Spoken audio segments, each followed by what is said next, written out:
Welcome back to episode 4 of Mackenzie Beach, the place you want to be. That's our tagline. Yes, it is. Oh yeah. So, last time on a very special Mackenzie Beach, Devan, what happened? Last week, or last episode, I should say, we spent a lot of time developing our secondary characters. We changed Avery Charlotte's name to Charlotte Avery. Mm-hmm. And we delved a little bit into her background, what makes her tick. We found out she was drinking in class. You are a high school English teacher. I am. On your way to finding a job in broadcasting. And you wanted to reach out and help this young woman. I did. Rather than get her expelled for drinking. I did. That led you to a interesting situation with her mother. It did. And you developed a little bit of a relationship with them and her. Mm-hmm. The husband is in jail. Yes. It's a shoulder to cry on. So, I think the one thing, we've had these 3 episodes, there's been a lot of lurking and mystery about certain characters' backstories. Yes, there is. Tonight, one will be revealed. Ooh, okay. So, the 3 mysterious things that we don't know about. Yep. Devan's... My parents. Dean's parents. His parents and what you went to jail for. And the crime in general, yeah. My wife. Why'd you say it like Borat? I don't know. It's funnier to say it that way. And then we also don't know what happened to... I can't remember the mom's name. Do you remember the mom's name? Taylor. To Taylor Avery. We know what Avery's husband is in jail, but we don't know when he's getting out. Ooh, that's a good call. But we know what he's in for. He's in for like tax fraud. Tax evasion, yeah. Yeah, tax evasion. Yeah. So, whose secret is getting revealed tonight? I got a good idea. Okay. Go. Do we want to have your wife come into the picture and suddenly there's a love triangle? Yeah. Well, I think if you're going to do it, you have to have somehow Avery... It was Charlotte, right? Charlotte in detention, and I think in a way, what's my daughter's name again? Victoria, at the same time in school. I think that the mom has to show up at the school randomly. Maybe something happened to Victoria where she was called upon, and I didn't know she was called in. Maybe Victoria did something that deemed the principal to call both parents. I never looked in to know if the principal or whoever's running the school or Victoria herself has any contact with the mother. I don't care. I don't want to know anything about it because of what happened with us. But she called your wife. She's the reason that I left town. She's one of the reasons I left. Okay. Or am I the reason that she forced me to leave? Okay. How about we introduce her? Because up to this point, this can go one of 2 ways. I have looked like the nicest guy in town, and people still more or less perceive me that way, or so we think. Are we going to stick with that way? Oh, yeah. Let's deal... Because remember, I'm the guy that helps everybody out. I helped you out. Yeah. I helped my daughter out. I helped Charlotte out, and I was helping Taylor out, and now I'm really helping Taylor out. That's disgusting. I have an idea. Do we want to introduce some domestic disturbance maybe between you and your wife? That's what's like led you to help other people, is because you lost your control. And domestic as in hitting or domestic as in yelling? Do you want to talk maybe like a love tap? I don't know if I want to be a woman beater. I'm not. It's not you. It's not you. I know. I don't know if I like my character being a woman beater. Well, I'm just saying. What happens? Maybe you guys got into a fight and your aggression or your rage like took hold and you slapped her. But you felt so bad about it, you left town. And you came back as this man who wants to help people because of your remorse for it. I have an idea. Okay. So, we all know that Paul's character... Hornswoggle. What's his first name again? Ronald. Ronald and I don't get along. We Yep. also know that Ronald had a huge crush on my wife. By the way, Yep. what's the name of the wife? Oh, You want me to let me go think with about one? it. Yeah, okay. Alexandria. Oh my God. Is that What too a complicated? We'll just say Alex then. Alexandria Hardcastle? That Yeah, kind of sounds all yeah, right. yeah. So we all know that Ronnie had a crush on her and was maybe kind of somewhat dating her in high school. And I Yeah. ended up stealing away because I was his jock and I was smart and all that kind of stuff. What's going to happen is she's going to end up making a huge mistake. And the marriage that we have was fine. It was fine. She got a little too drunk one night and she cheated on me with Ronnie. I came home a little too drunk that night. I was out with the boys or whatever. And I walked in on her and Ronnie.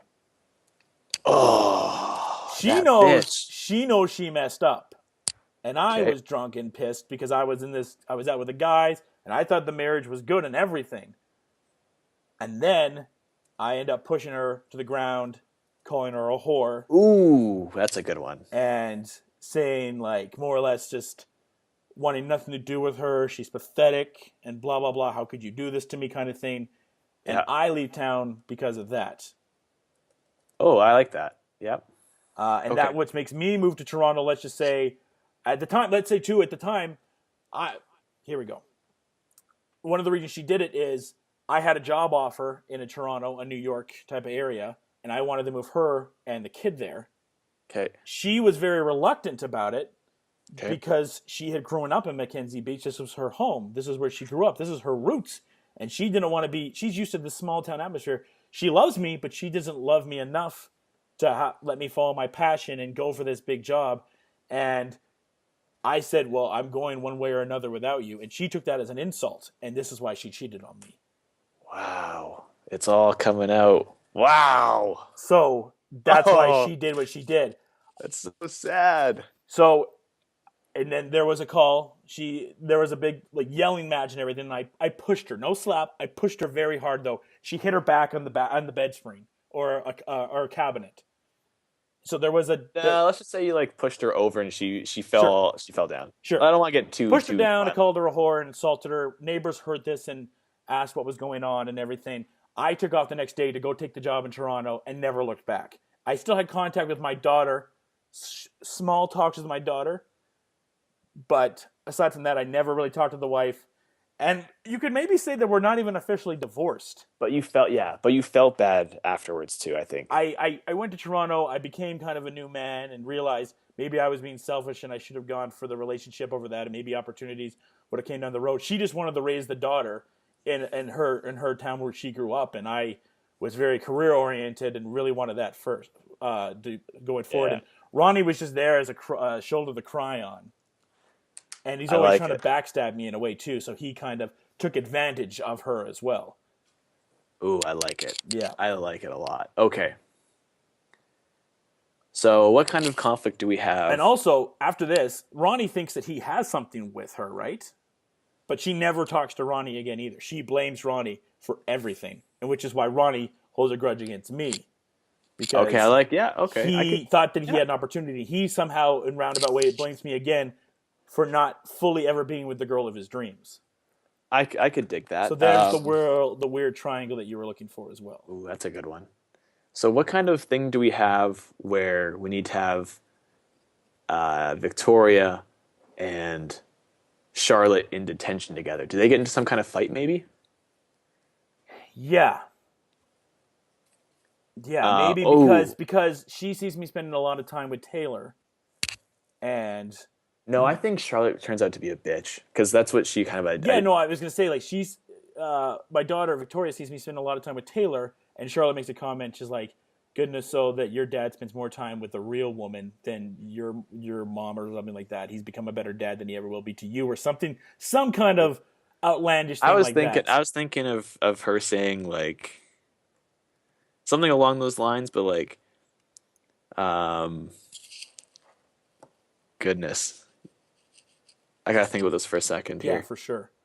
It's all about the process, man. Like oh. oh, how does it feel knowing your dad is dating my mom when he's still married? Mm, Just keeps it short and sweet. yeah, And then she just like right hooks her right in the yeah. face. And so I end up going there. The principal, let's just call him Charlie, I guess. I don't know. And I kind of walk in the office. I'm like, Charles, what's this about? And then he's like, well, Victoria did this stuff. I'm like, okay, well, I'll take care of her. He's like, well, Christian, it's not that simple. I have to talk to the both of you. I'm like, what do you mean the both of us? And in walks Alexandria. And I'm like, Oh, oh, what is she doing here? And Alex is like, what is he doing here? And oh. Charles is like, I've known both of you for a long time. And while I have brought you here initially for Victoria, I think with you back here now, Christian, Victoria needs a stable foundation of parents. And you guys, in some way, need to talk things out and figure things out. You have ignored this matter, Christian, since you've moved back to Mackenzie Beach. And it's now time that you face it. I like it. I like it a lot. Good idea. Uh, do we leave it on the cliffhanger of them not talking, them being surprised? I think you leave it on the cliffhanger of she opens the door to the principal's office, and I'm like, Taylor, and she's like, Christian. No, no, her name's Alexandria. Alexandria, yeah, yeah. But kind of just like, I just kind of like that tension there. And then Victoria goes like, Mom? And that's it. Okay, I like that. Yeah. I Like, like we're that. explaining the backstory here, but if you're going to shoot it, you kind of have Charles, the principal, say what he says. And I sit down, and she walks in, and she's like, Mom? And everyone's like, what? I feel like he looks like Mr. Feeney. That's just me, though. I'm totally fine with that. He could have been our principal when we were in high school as well. I think that's what we should do. Yeah. Okay, there's that. Do we want to talk about any of the other characters this episode? Dean definitely needs a little bit more backstory as well. I don't think we've fleshed out Dean these much in the last two episodes. See, I was thinking we just keep it quiet for right now because this is like a Christian like couple like a series, right? Yeah. Like this is his problem. We got to figure it out. Mm-hmm. Ooh, we should have Dean and Lana go on a date, Sure. and him just like her even more, and she's still being manipulative and kind of sneaky. Yep. Yep. Who's the one that has a secret from him again? She's the one who may have framed him for the crime. Right. Okay. And so if he likes her, then it'll be harder for him to like. Do we get a hint of what the crime is in this episode? Yes. Yeah, because we're getting the full mom reveal on the ex-wife, but we're also maybe get a little bit of a hint about the crime. Now, is the crime related to why you're not with your parents? Yes, they kicked me out because of it. So we get a little bit of hint of that, and maybe a small appearance from your parents when you're out for the dinner, or maybe just your mom. Not yet. Okay, we're saving it. That's gonna be like an end of season one. That sweeps, man. That sweeps. So we don't know what the crime is, but let's say they go on a date and Lan is very interested about it. Yeah. She's like, "Oh, I heard you were arrested. What was it like?" But she makes a mention of a piece of evidence of the crime that only two people would know about. Right. And you kind of get suspicious about it. Exactly. Right. You're like no one knew about that. Exactly. Maybe it's something. Maybe he's accused of stealing money, and she says something about like the register being unlocked. Right. And he goes like, "How did you know about that?" Ooh. Dean has a part-time job at, let's call it the Not Ronnie's.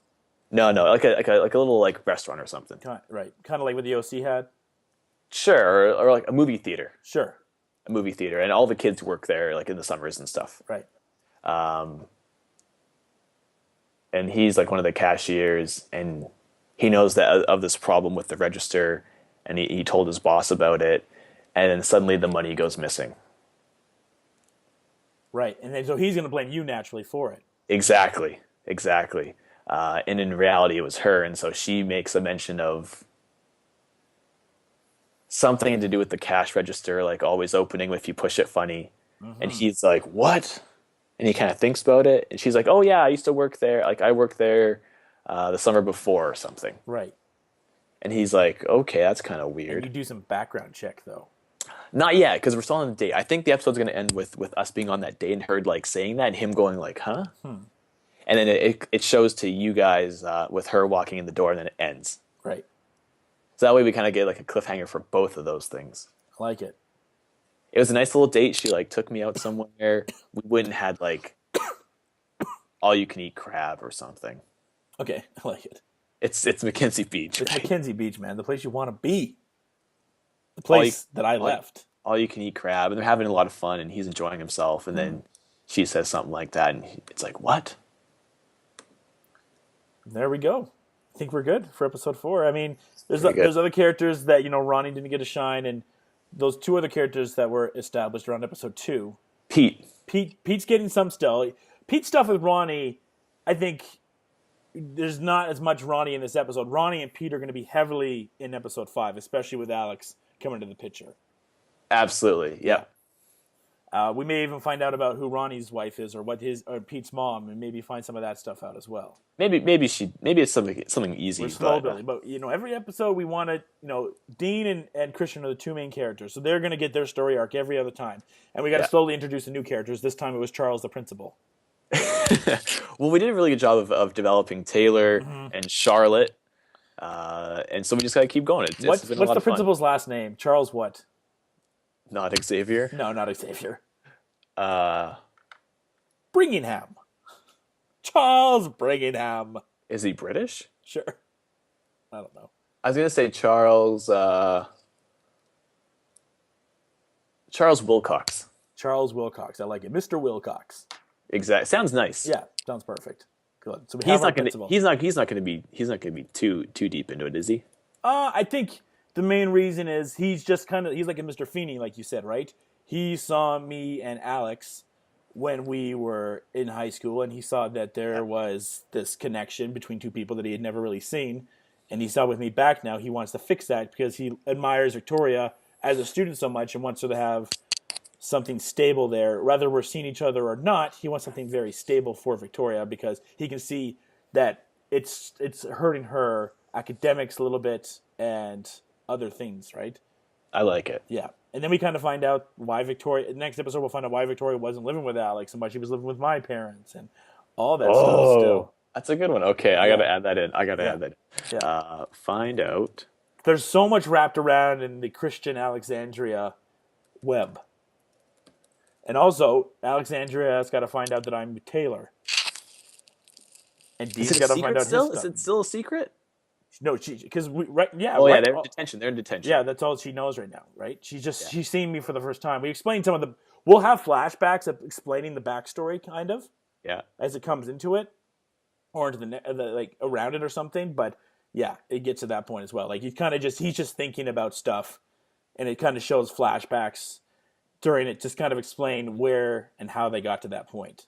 Okay. Yeah, you can even show flashbacks from the high school with him and Ronnie and fighting over her to the scene where she ultimately cheats on him with Ronnie, and kind of explaining that to him leaving and going to Toronto and then coming back.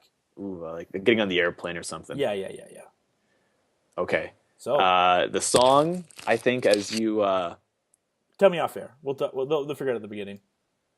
Well, I think it's gonna be one of those songs we put at the end of the show, Oh, okay. and it could be like our outro. Okay. The credits.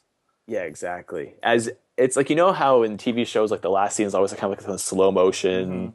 So for my slow motion scene and your slow motion scene, I would start playing this song, and then have it kind of build up for the credits. Our chasing cars moment. Basically, yeah. Yeah. So Do you want to hear it? Yeah. What do you got? It's gonna be "Caring Is Creepy" by the Shins. I like it. So add that in. All right. So episode 4, Mackenzie Beach. As they enter the principal's office, Christian sits down next to Victoria, asks Charles why he's here. All of a sudden, here's the door open, and and Victoria says, "Mom." Fade to black. Fade to black. See you next time at the beach. For Joshua Adam William Arbuthnot, he's Devan Seal. Cheers. The beach, beach, beach. Enjoy the outro, people. I think I